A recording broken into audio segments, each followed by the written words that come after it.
मुझे बताइए, परमेश्वर अपने सामर्थ्य हाथों से उनको छुड़ा के लेकर आया। उसका कोई चमत्कार याद नहीं है, उसका सामर्थ्य याद नहीं है। याद क्या है? वहां का भोजन। आप क्या पकड़ के आए हैं वहां से?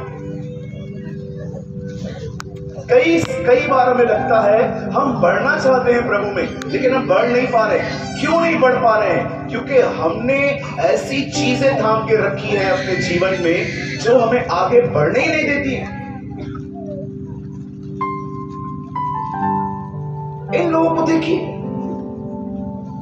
ये मूसा को ये नहीं कह रहे हैं मूसा प्रार्थना कर, हमारा परमेश्वर सर्वशक्तिमान है, मिस्र की गुलामी से हमें छुड़ा के लेके आया है, वो हमारे लिए सब कुछ कर सकता है। इनका टोन ये नहीं है, इनका टोन है हमें दे जैसा हम वहां खाते थे।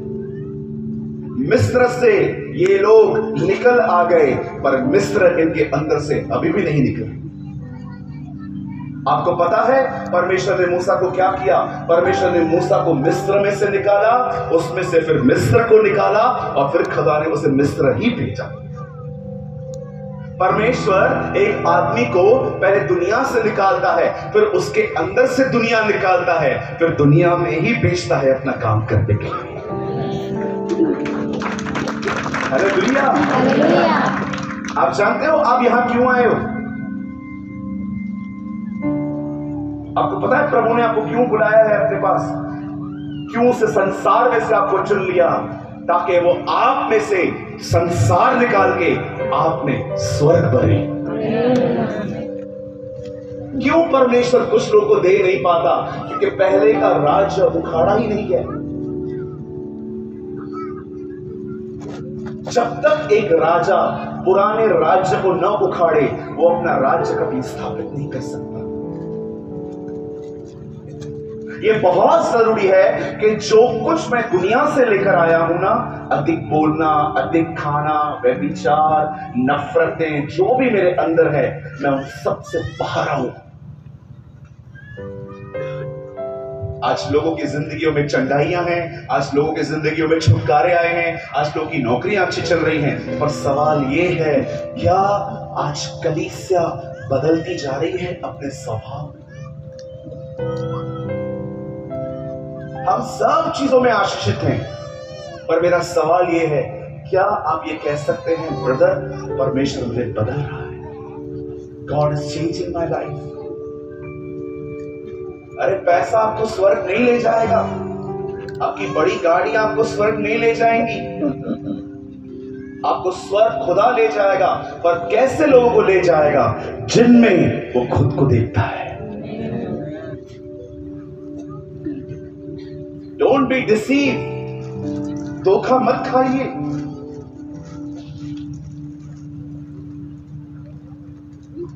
देखो इन लोगों ने क्या पकड़ के रखा है। What they are holding? They are holding fish, onion, garlic. अरे तेरा खुदा तुझे कहां से निकाल के ले आया? तुझे उनमें से कुछ याद नहीं है। तुझे याद है तो वहां का खाना। बहन उस बहन से बात करो, मैं नहीं करने वाली। क्यों? अच्छे से बात नहीं करती है वो। आप अच्छे हो ना, आप करो ना। भाई उससे बात कर। नहीं हम लोग उससे बात नहीं करते। क्यों? बुरा व्यक्ति है। आप अच्छे हो ना, आप बात करो।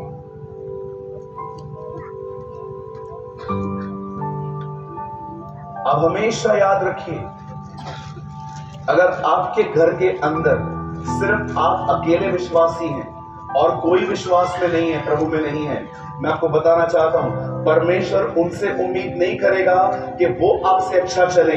परमेश्वर आपसे उम्मीद करेगा कि आप अच्छा चलो, क्योंकि जिसे दिया जाता है उसी से लिया जाता है।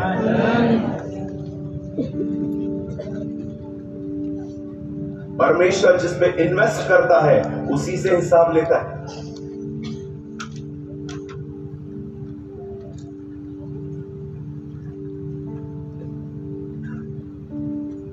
आप जानते हैं, एक दिन बाइबल कहती है खुदा अब्राहम के पास आता है। अब्राहम 75 वर्ष के थे।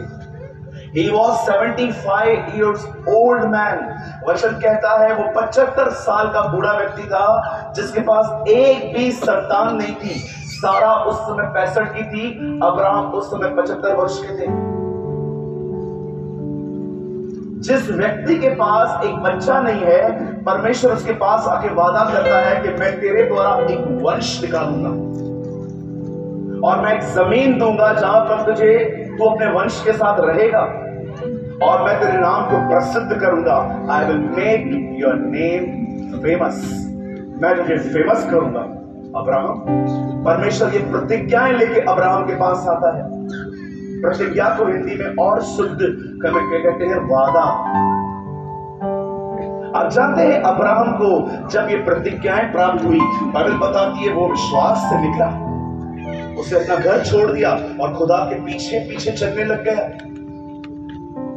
एक समय आया जब परमेश्वर का वादा पूरा करने में जब डिले हुआ, कहिए डिले, कहिए डिले, देरी।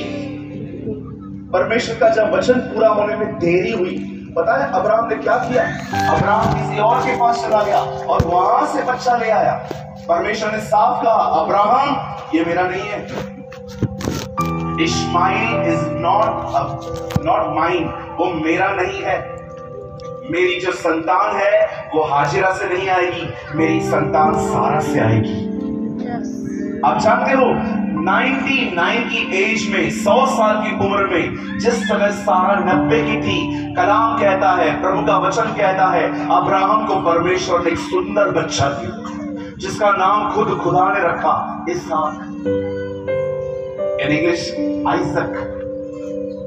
परमेश्वर ने उसे इसहाक दिया और एक समय ऐसा आया, यही परमेश्वर जिसने 25 साल उसको वेट करवाया, 25 साल के बाद परमेश्वर उसे बच्चा दिया। और एक समय ऐसा आया जब परमेश्वर अब्राहम को कहता है, अब्राहम अब एक काम कर, तू अपने बच्चे को ले उस पर्वत पे जा और उसको होम बलि कर दे। जानते हो होम बलि होती क्या है? उसमें बलिदान के टुकड़े टुकड़े करके उसे जलाना पड़ता है।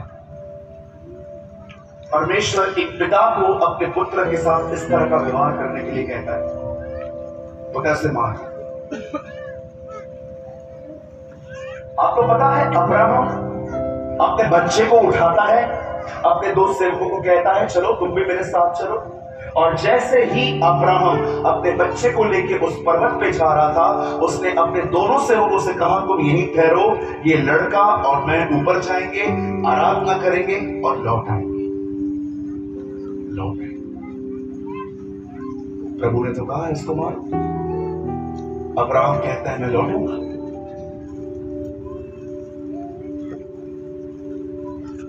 अब्राहम, प्रभु ने कहा है आपको इसे मारना है, लेकिन वो अपने सेवकों को कहता है तुम ठहरो, हम लौट आएंगे।